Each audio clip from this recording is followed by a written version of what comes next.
This is our third video in the series talking about mindset matters. So if this is your first time coming across me doing this, just to explain what I'm doing, a few weeks ago I ran a webinar called Breaking Up with Self-Sabotage, and off the back of that I decided to do this series talking about mindset and how mindset affects the results we get. Because very often when people want to change their results, they're focusing on behavior, they're focusing on changing habits, and that's important, don't get me wrong, but very often we need to go beyond just changing our habits. We need to look at how we're thinking, we need to look at the thoughts we have, the beliefs we hold, basically our mindset. And that's why I decided to do this series. So it's a series of 4 videos. I've done 2, this is the third one. If you missed the first 2, you can check them out on my page where you're watching this, and you can catch up on those first 2 recordings. So the idea is to help us begin to be more mindful of our mind, to be more intentional in cultivating a mindset that serves us rather than one that trips us up, rather than one that sabotages us. So that's the whole idea behind these videos. So like I said, this is the third one, and today I want to talk about something that again is extremely important. We know we shouldn't do it, we know we absolutely shouldn't do it, but most of us do. Most of us fall into this habit, and today I want to talk about comparing ourselves with others. I know most of you watching this video, you do it. How do I know? Because even though I know I shouldn't do it, I still find myself doing it sometimes. I think it's quite normal. I think it's just a normal thing that human beings do. We kind of benchmark ourselves against others. We look at what others are doing to sort of gauge where we are. And comparing ourselves with others is not all necessarily bad. It's not all necessarily bad, because you could compare yourself with someone else and look at where they are, and they could motivate you. They could motivate you to do more. They could inspire you to do more. So you can look at someone, look at how far they've come on their journey, and you go, wow, if they can do it, I can do it. So that could motivate you. So that's a good thing.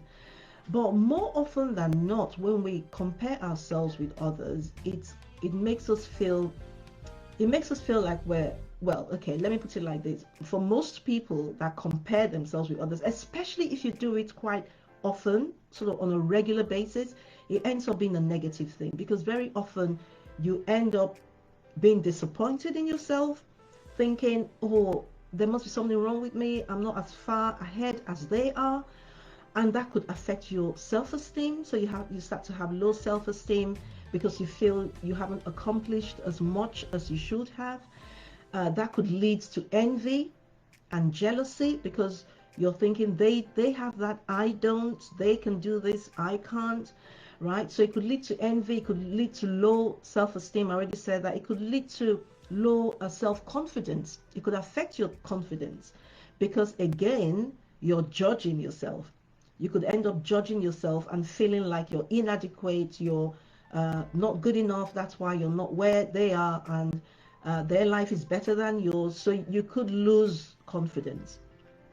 So I would say, as much as possible, not to compare yourself with others. I would say you can look at what people have achieved and say, well, if they can do it, that gives me hope.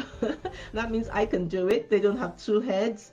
So we can allow ourselves to be inspired by others, but try not to compare as in, this is where they are, this is where I am, how can I beat them? Of course, life is, in a sense, full of competition. You know, you go for an interview to get a job. In a sense, you're competing with the other candidates, but I personally don't even see it as competing with them. If you just go in and say, I want this job, what can I do to best position myself to get it, and focus on you. I think that's the main point I'm trying to make. Rather than putting the focus on someone else, putting the focus on you and what you want to achieve, and where you're seeing the gaps and how you need to fill those gaps. Where do I need to improve? So in a sense, competing with yourself and always aiming to be a better version of yourself than you were yesterday. I think that's a more that's a healthier way of dealing with it, a healthier way of looking at it. So that even if you find yourself, like I say, even racing against someone, I want to be number one. I don't, it's not about you. I want to be number one. So I want to beat my last record. I want to move forward better than how I did the day before. I think if on a general level we approach it that way, it's going to be healthier for us. So like I said, comparing ourselves with others is going to cause us to have low self-esteem, low self-confidence perhaps, and it could prevent us from showing up as our real authentic self. It could, and for me, I think that is huge, that is big, because when you're comparing yourself with others, what you tend to do is you tend to now plan your life and plot your life along their path.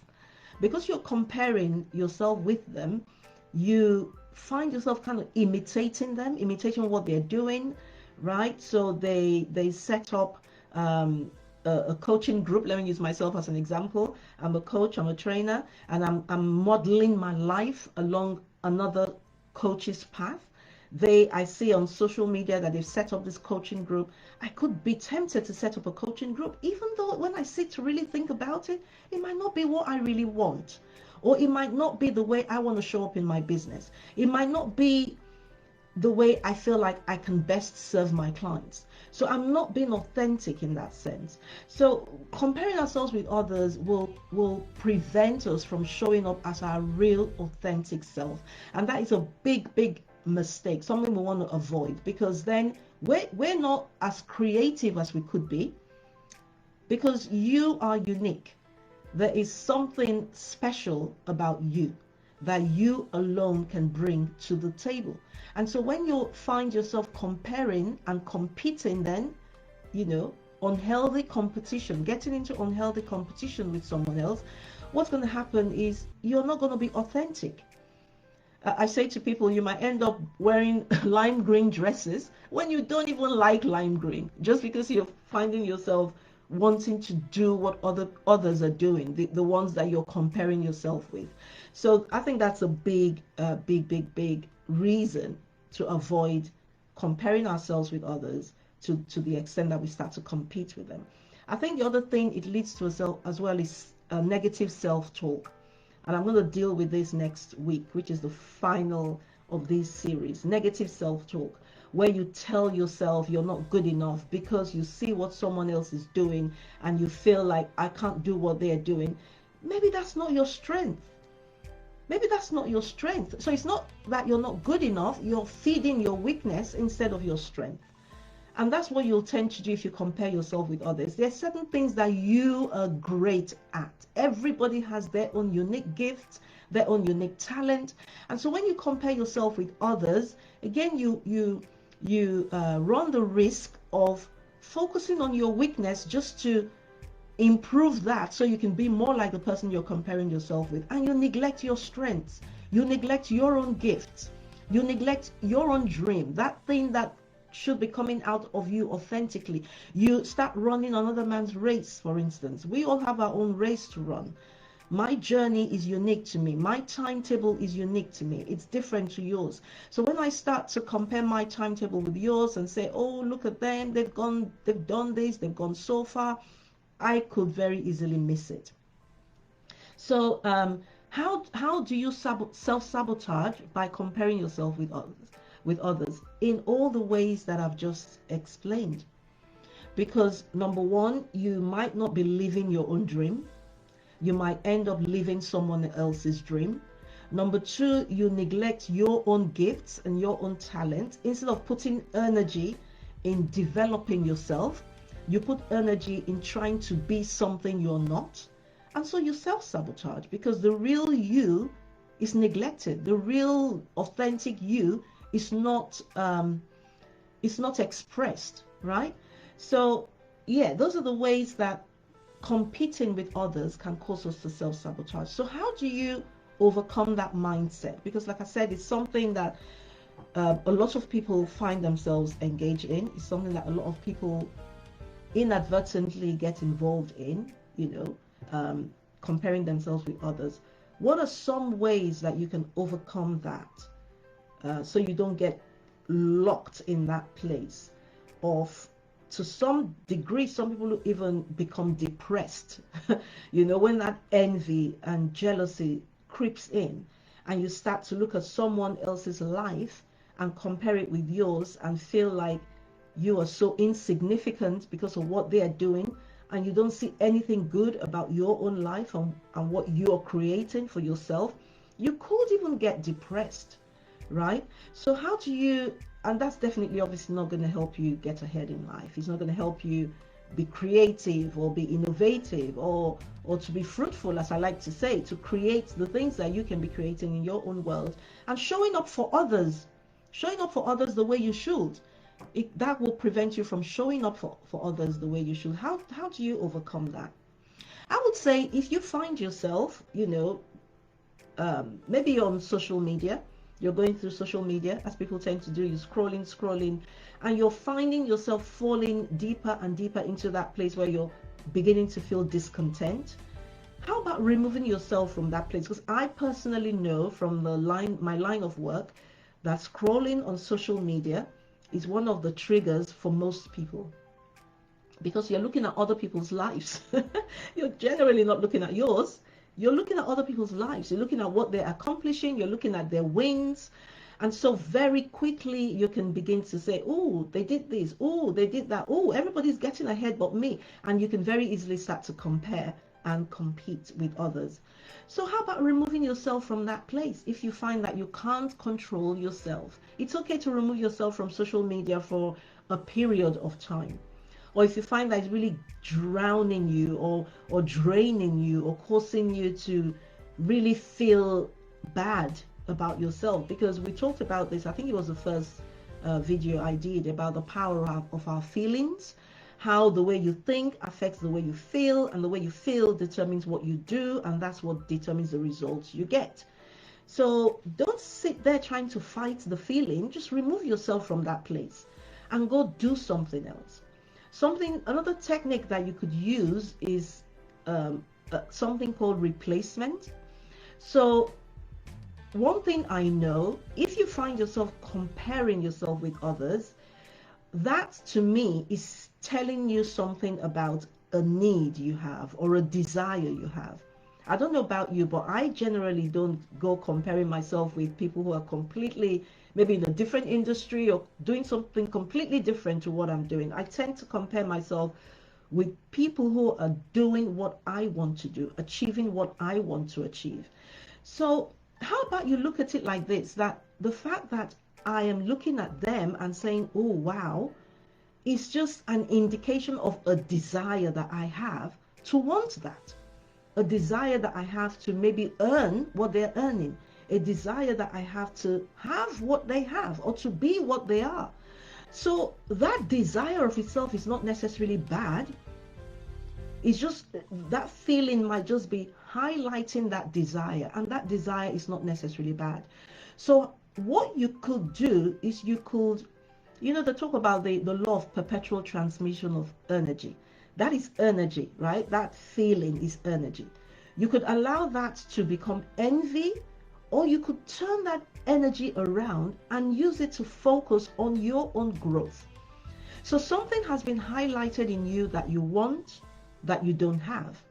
So you could allow yourself to go into that negative place of feeling inadequate, feeling I'm not good enough, and envying or being jealous of the person who has what it is you want. Or you could say, right, okay, so this is what they have, good for them. This is what I want. I'm going to put my energy into going for what I want. What is it that is stopping me from having what I want, right? Identify the gaps and put energy into filling that gap. So for instance, you might want to be an international speaker, and somebody you know seems to be getting a lot of speaking gigs. You could sit down there and go, well, how come they're getting all the speaking gigs and I'm not getting any? And you could get, you know, steeped in envy and jealousy. Or you could say, wow, they're getting the speaking gigs. I want to be a speaker like that. What can I do? What can I do? How can I improve on myself? Why am I not getting speaking gigs? Is it that I'm not doing the marketing? Is it that I'm not good enough? Is it that I need to improve my skills? Is it that I need to look at my topics? So switch that energy around and focus on yourself, right? So that desire, there's nothing wrong with it, but don't tie that desire to the other person.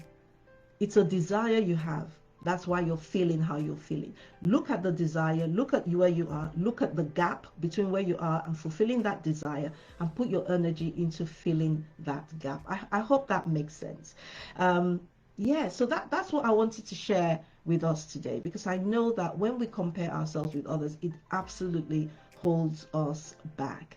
So I'm gonna stop there for now, and I'm gonna encourage you again, if you're watching this live, I can't see any comments, so I don't know if you're there and you're just listening, but if you want to comment and let me know what you think, I would really appreciate it. Or if you watch this on replay, I would really love to have your thoughts as well. That's me for today. Have a great rest of the week, and I'll see you next week. Bye for now.